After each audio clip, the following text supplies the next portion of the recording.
Alright, so right now, the story of My Hero Academia is getting pretty crazy.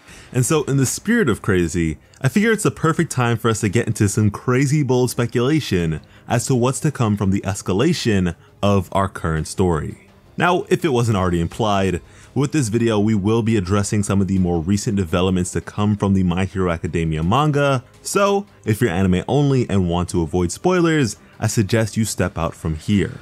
And now that that's out of the way, let's discuss the characters most likely to die in the upcoming Heroes vs. Villains war. Now, what makes this particular discussion even worth having at this point is that exact connotation, war. This is a war. This is no longer simply just a battle, a confrontation, a raid, espionage, what have you. This is full-blown war. This is a war for society, and so when it comes to warfare, casualties are kinda a given. And for me, there's no doubt in my mind that the Hero Public Safety Commission has accounted for these potential casualties. And with us being viewers, we have a sort of bird's eye view of this whole thing, where we can get into the nitty-gritty and specifics of who is most likely to perish in this thing on either side, hero or villain. And frankly, due to the sheer volume of the forces on either side, hero or villain, I'm sure we're gonna have some cop-out deaths that don't really matter to us as viewers of the series. I'm expecting us to have characters like Snatch, who are essentially written to die.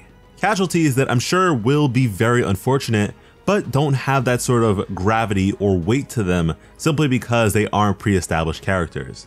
Like for instance, the whole circus troupe of characters we have coming from the Paranormal Liberation Front and their Vanguard teams. A bunch of these characters have very interesting designs and such, but unless we get a whole lot on them as individuals throughout this arc, I doubt they'll be tearjerkers by any means.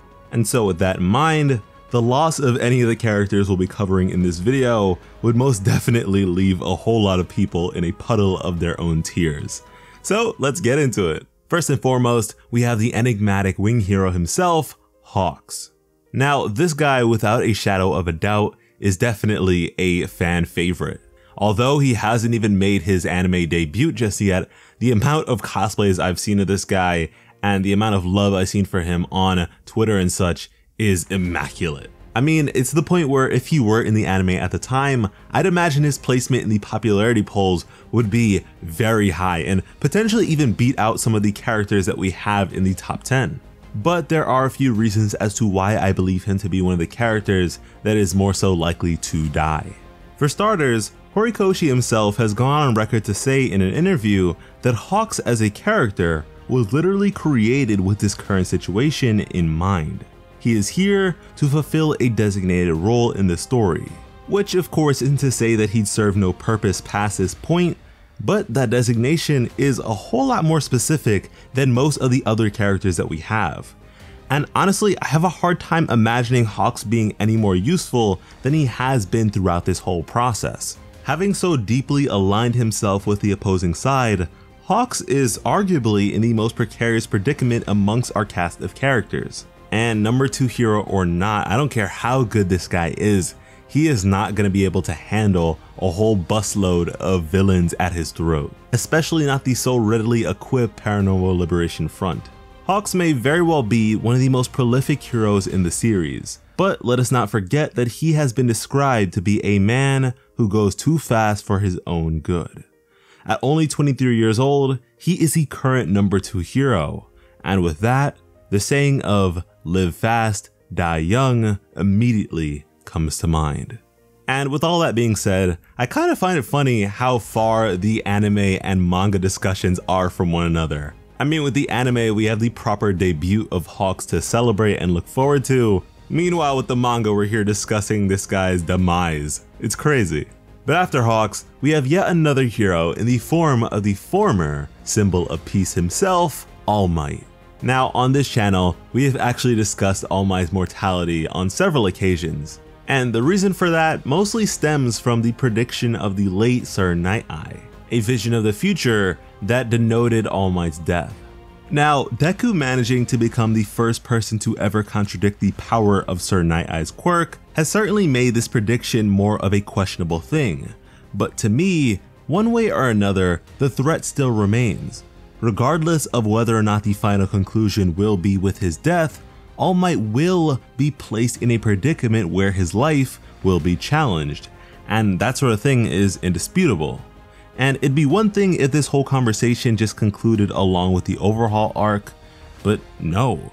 This is something that we have been reminded of past that point, as it's something that has been weighing on All Might for a very long time, to the point where it was brought up just before the official beginning of this current arc that we are in. Right now, All Might is understandably frustrated by his own powerlessness. The transition from #1 hero and symbol of peace to potential liability is definitely a difficult one to bear. And although there are a few things I'd like to see from this character, I do feel like he has lived a rather fulfilling life, and one worth being proud of. I'm sure the helplessness some of our young characters, particularly Deku, would feel in the case of such an event would be overwhelming and heartbreaking, but I can't think of anything that would drive them more to succeed and be the best that they can be than seeing the best that ever was pass on.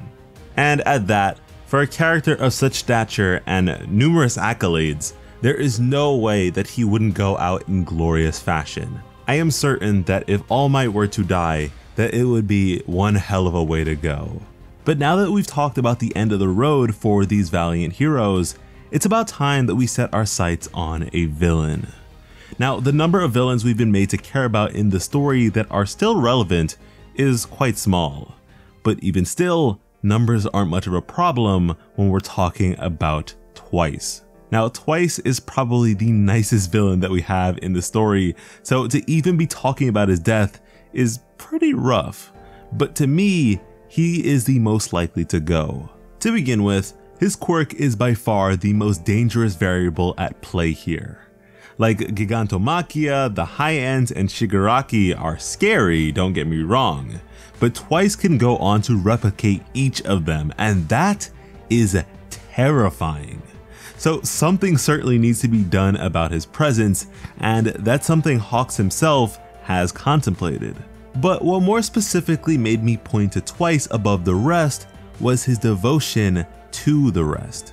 Twice is for the most part a lover that's simply willing to fight for the sake of his family, going as far as to put his own life on the line for their safety, and so he is a pretty selfless guy. Now, with that in mind, the recent events to come from the Jaku General Hospital raid really got me thinking. The little Nomu named Mocha that had a replicated version of Twice's quirk, without hesitation or instruction, leapt to the aid of the doctor. Now, this is something that we've discussed many times now, but it's quite clear that in the overwhelming majority of cases, quirks correlate to personality. And seeing as how the doctor is incredibly loving and affectionate towards his Nomu creations, I'd imagine that by having a copy of Twice's quirk, Mocha also inherited Twice's familial resolve, making the death of Mocha seem to be like a bit of foreshadowing. Now, the conditions required for the main Twice to be in such peril would be difficult to come by. But unlike a proper Shadow Clone Jutsu, the memories of Twice's clones don't return to him upon their destruction. And so if he intends to retain any sort of information, he would more than likely just go for himself, which could satisfy the means for his downfall. Now, once again, there are plenty of other characters that could die in this whole thing, but when it comes to overall plausibility and relevance, I feel like these three are the biggest names. Horikoshi could of course go buck wild and break the internet by killing off a Class 1A student, but I honestly can't see that happening. He could choose to kill off one of the more background characters that people barely talk about in the class, but at that point you're just killing them to kill them because the impact wouldn't be that major for the viewer base. And I definitely cannot see him killing off a popular student either, or one that we've gotten quite a bit on. But hey, if he wants to, as long as Kirishima and Mina are off the table, hey man, do you. But yeah, this has been our list of who will die in My Hero Academia. You already know I gotta hear from you guys on this one, so let me know what you think and what potential death would make you flood your room with tears. And if you enjoyed the video, make sure to subscribe, because when it comes to bringing you some of the best My Hero Academia content on the platform, Plot Armor has you covered. As always, I am Slice of Otaku. Thank you all so much for watching, and have an awesome day. I love you.